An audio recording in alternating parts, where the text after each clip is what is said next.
Now, very interesting topic, eddy current. This eddy current was discovered by the scientist Foucault.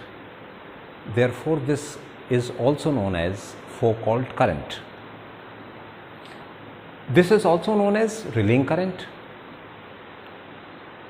अभी मैं आपको show करूँगा कि why these eddy current are called rilling current और eddy current. Electromagnetic induction में जो Faraday law experiment था उसमें आपने अभी देखा कि if these are magnetic field lines and these are variable magnetic field lines, right, and if a coil is placed in the variable magnetic field, then what happens? Flux linked with the coil changes, as a result of which induced current develops in the coil and the coil follows the Lenz rule. अब इस coil की जगह अगर मैं एक metallic sheet use करूँ, जैसे if these are the variable magnetic field lines, for example these are the variable, और इसके अंदर मैंने एक metallic sheet यूज़ किया है, it is a metallic sheet. These are variable magnetic field lines, variable magnetic field lines. Now इस sheet में अगर ये मैग्नेटिक फील्ड लाइंस जो पास आप करा रहे हैं ये चेंज हो रही हैं, magnetic flux linked with the sheet will also change, induced current will develop, and जो इंड्यूस्ड करंट डेवलप होगा वो कैसा होगा? इन the form of circles, and this current is called eddy current. ये भी करंट जो होता है वो सर्कल के फॉर्म में होगा. दिस जो करंट डेवलप होगा वो एडीज की तरह होगा. A word is there, eddies, EDDIES, eddies. Eddies means circulating wind. Circulating wind, जो विंड सर्कुलेट करती है, आपने देखा होगा जिस फॉर्म में वो सर्कुलेट कर रही है, the word eddy is derived from the eddies. That's why it is also known as whirling current. Whirling means circulating current. इस शीट के अंदर, शीट में सर्कुलेटिंग करंट डेवलप होनी शुरू हो जाएंगी, सर्कल्स के फॉर्म में करंट डेवलप होनी शुरू हो जाएगी और ये इंड्यूस्ड करंट होगी. इसीलिए इसका नाम एडी करंट है. Discovered by the scientist Foucault, it is also known as Foucault's current. इसकी डेफिनेशन आप कैसे लिखेंगे? Now the definition of the eddy current is, whenever there is a change in flux linked through the metallic sheet or metallic conductor, then induced circulating current develops in the sheet. This current so develops is called eddy current or circulating current or Foucault's current. अगर flux link इस ring का हो रहा है, this is the sheet is in the form of ring.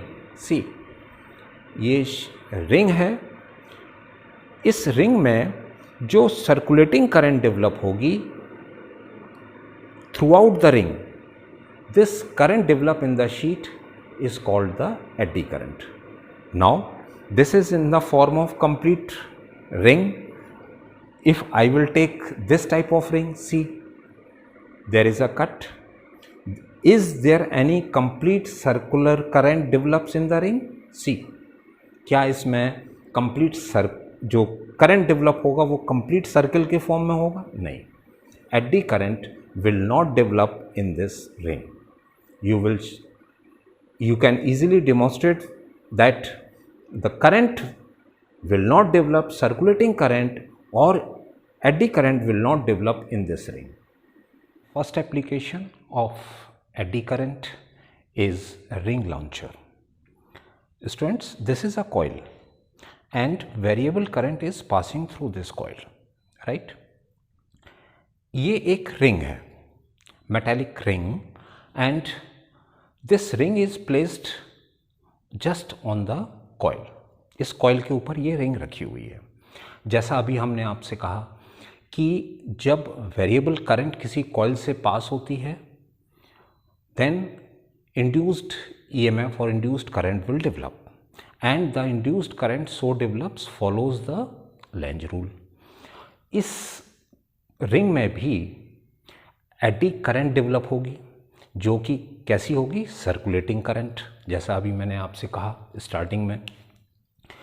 और वो जो circulating current develop होगी उसका डायरेक्शन क्या होगा? According to Lenz rule. For example, यहाँ पर मान लीजिए नॉर्थ बनता है. For example, north is here at the top of this coil. अब नॉर्थ अगर यहाँ है, ये मैग्नेटिक फील्ड लाइंस प्रोड्यूस करेगा, and these magnetic field lines passes through this ring. इस रिंग का फ्लक्स चेंज होगा, इंड्यूस्ड करंट डेवलप होगी, और इंड्यूस्ड करंट डेवलप होने से कौन सा लॉ उसमें यूज होगा? Lenz rule. उसके according it opposes the causes by which it is produced. तो यहाँ भी ये फेस कौन सा होगा? नॉर्थ. अगर ये फेस नॉर्थ होगा तो मैग्नेटिक फील्ड लाइंस का डायरेक्शन मैं अभी आपको बताता हूँ. फर्स्ट ऑफ ऑल, ये क्या होगा? North, like this. Anti clockwise current flow होने लगेगी, और इसकी जो फील्ड लाइंस हैं वो कैसी होंगी? Opposite to the field lines due to the coil, current carrying coil. तो अब देखिए, ये मैग्नेटिक फील्ड लाइंस और इसकी मैग्नेटिक फील्ड लाइंस ऑपोजिट हैं, इसलिए यहाँ पर क्या बनेगा? नॉर्थ. और अगर जैसे ही ये नॉर्थ बना, ये रिंग इस कॉइल के ऊपर से ऊपर की तरफ पुश होगी, because you know north will always repel with north, right? So this ring which is placed on the top of this coil will jump in the upward direction. This shows that circulating current, at present circulating current is formed in the ring, and this circulating current is called eddy current. दूसरा application देखिए. दूसरा application देखने के लिए,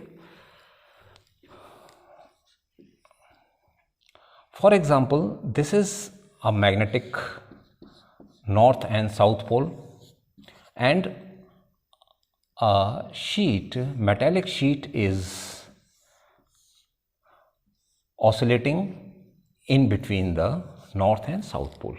ये एक sheet है और ये नॉर्थ और साउथ के बीच में, north and south poles are here, और ये मेटालिक शीट इसके बीच में ऑसिलेट कर रही है.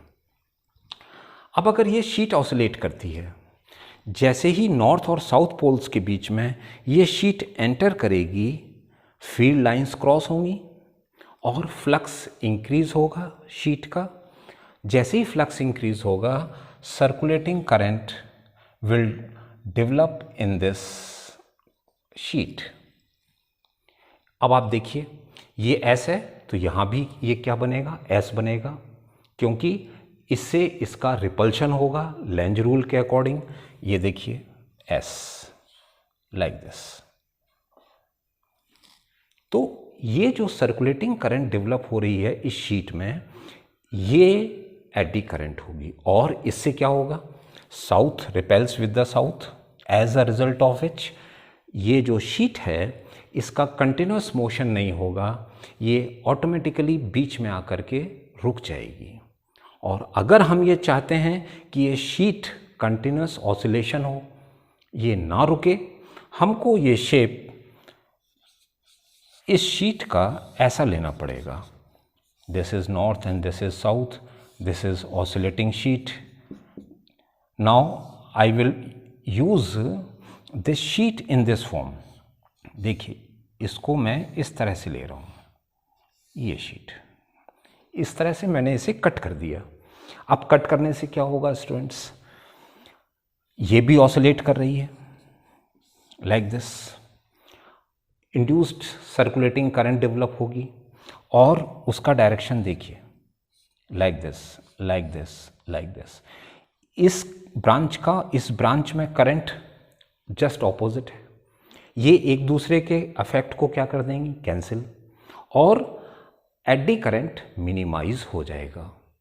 इससे अब जो रिपल्शन हो रहा था साउथ टू साउथ वो मिनिमाइज होगा और अब ये शीट का मोशन कंटिन्यूस मोशन होगा। This shows the presence of eddy current in the metallic conductor. Now first of all draw the diagram and explain all these. Explain also advantage of eddy current. इसके advantage क्या क्या है? सबसे पहला induction furnace. जैसा अभी मैंने आपको बताया यहाँ स्टूडेंट्स, अगर first of all let us see the first part, induction furnace. This is north and this is south pole. जैसा अभी मैंने आपको डिस्कस किया, this is a metallic sheet having simple harmonic motion in between the two. Okay? अब ये इसका simple harmonic motion आप करा रहे हैं। जैसे ही आप सिंपल हार्मोनिक मोशन कराते हैं, फ्लक्स चेंज होगा, इंक्रीज होगा और सर्कुलेटिंग करंट डेवलप होनी शुरू हो जाएगी, लाइक दिस। और जैसे ही circulating current, induced current develop होगा, it opposes the causes by which it is produced, Lenz rule, as a result of which this sheet stops. लेकिन अगर आप इसका कंटिन्यूस मोशन कराते हैं, कंटिन्यूस आप इसको हाथ से पकड़ के, मान लीजिए आप इसका कंटिन्यूस मोशन कराते हैं, you are applying mechanical energy. Sheet tries to be in the rest, sheet कोशिश करेगी वो रेस्ट में रहे, लेकिन किसके कारण से, लेंज रूल के अकॉर्डिंग। लेकिन आप इसका कंटिन्यूस मोशन करा रहे हैं, इससे क्या होगा, more induced current will develop and more amount of heat will develop in the sheet. That is mechanical energy is converted into the electrical energy and that's why it is used in induction furnace. Induction furnace, आप इस sheet को heat up कर सकते हैं by continuous motion within the magnetic field. This is used in the induction furnace. Second, speedometer.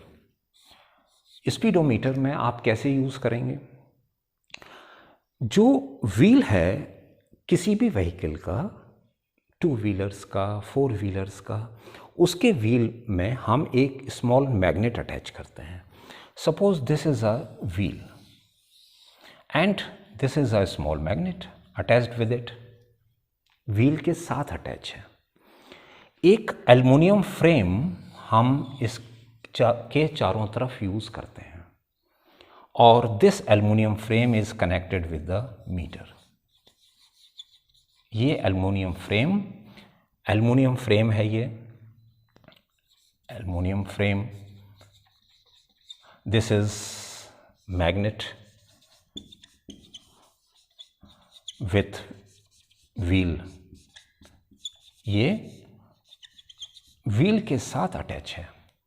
अब ये जो wheel है ये रोटेट करेगा, मैग्नेट भी रोटेट करेगा, उसके चारों तरफ एल्युमिनियम फ्रेम है। अगर ये व्हील रोटेट कर रहा है, मैग्नेट रोटेट कर रहा है, फ्लक्स चेंज होगा इस कवर का, एल्युमिनियम शीट का, और induced current, circulating current will develop in the aluminium frame, as a result of which this goes to the meter and meter shows the amount of current which is developing in the wheel, and the current is induced current, and or you can say eddy current. Third use, it is also used in the induction cooking. और भी इसके uses हैं, लेकिन ये इसके basic use आप याद रखिए। Now we will study in continuation of this eddy current, disadvantage and how you minimize the eddy current. जैसा अभी मैंने आपसे कहा, eddy current produces in the sheet and this eddy current gives unwanted heating effect. This is the main drawback, disadvantage of the eddy current.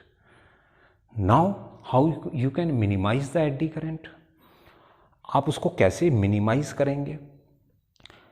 Minimisation करने के लिए students, हम जब भी किसी मीटर का कॉइल बनाते हैं, कोर बनाते हैं, कोर ध्यान रखिए, कोर बनाने के समय हम एक कंप्लीट सॉलिड कोर कभी नहीं बनाते। जैसे हमको फॉर एग्जांपल ये एक गैल्वेनोमीटर है और इस गैल्वेनोमीटर का जो कोर है नॉर्थ साउथ, आपने इसके जस्ट पहले देखा गैल्वेनोमीटर, जो गैल्वेनोमीटर का कोर होगा स्टूडेंट्स, वो core, let it is a core, इस कोर के ऊपर आप इंसुलेटेड वायर को बाउंड करेंगे, तो जो ये कोर होगा उस कोर को सॉलिड कोर कभी नहीं हम यूज़ करते हैं। कोर हमेशा स्ट्रिप्स के फॉर्म में यूज़ करते हैं, ऑलवेज, हमेशा स्ट्रिप्स के फॉर्म में। स्ट्रिप्स का कैसा यूज़, मतलब ये हमारी एक स्ट्रिप हो गई और ये हमारी दूसरी स्ट्रिप हो गई। इस तरह से हमने ये पूरा एक कंप्लीट कोर बना दिया। अब आप देखें, स्ट्रिप्स को जॉइन करते हुए एक स्ट्रिप, दूसरी स्ट्रिप, तीसरी स्ट्रिप, ये पूरा एक सॉलिड बन जाता है। इस स्ट्रिप्स को बनाने के लिए इसका रीज़न क्या है? जैसे ही ये कोर इस मैग्नेटिक फील्ड के अंदर रोटेट करेगा स्टूडेंट्स, तो जो इंसुलेटेड वायर इसके ऊपर बाउंडेड है उसका फ्लक्स चेंज होगा, वो आपने पढ़ा, वो एक अलग हो गया। इस कोर के अंदर हम बात करें, कोर के अंदर जो मेटालिक कोर आप यूज़ कर रहे हैं उसके अंदर भी एडी करंट डेवलप होगी। मैं आपको बताता हूँ,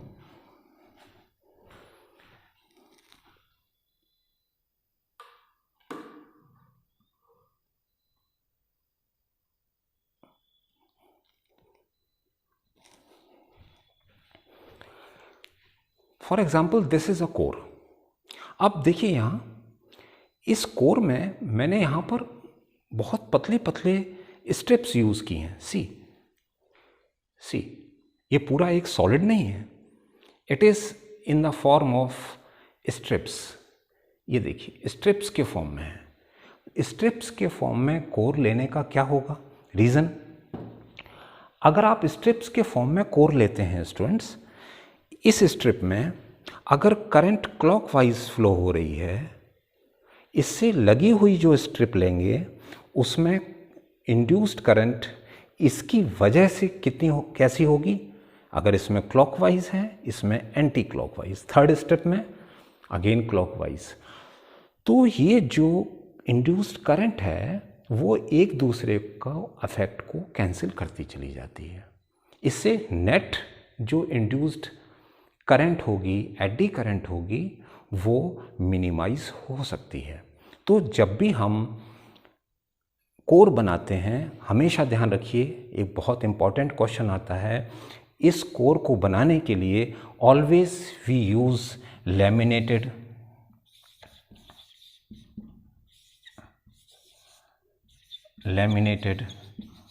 कोर। एक शब्द आता है laminated core. Laminated core means we use metallic strips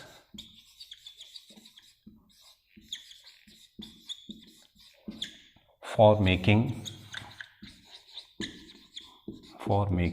core। हमेशा कोर को बनाने के लिए मेटालिक स्ट्रिप्स का यूज़ करते हैं, and as a result of which ये एक मेटालिक स्ट्रिप हो गई, इसके साथ लगी हुई दूसरी मेटालिक स्ट्रिप, तीसरी मेटालिक स्ट्रिप, चौथी मेटालिक। ये अगर इसमें करंट इस डायरेक्शन में सर्कुलेट कर रही है सेकंड स्टेप में इस डायरेक्शन में, थर्ड स्टेप में ये, फोर्थ स्टेप में ये। इससे ये एक दूसरे के अफेक्ट को क्या करती जाएंगी, कैंसिल करती जाएंगी। This is the use of making a core by metallic strips and this are known as, this type of core is known as laminated core. अब आप प्रैक्टिकली डेमोन्स्ट्रेट करके भी आप देख सकते हैं how eddy current are produced.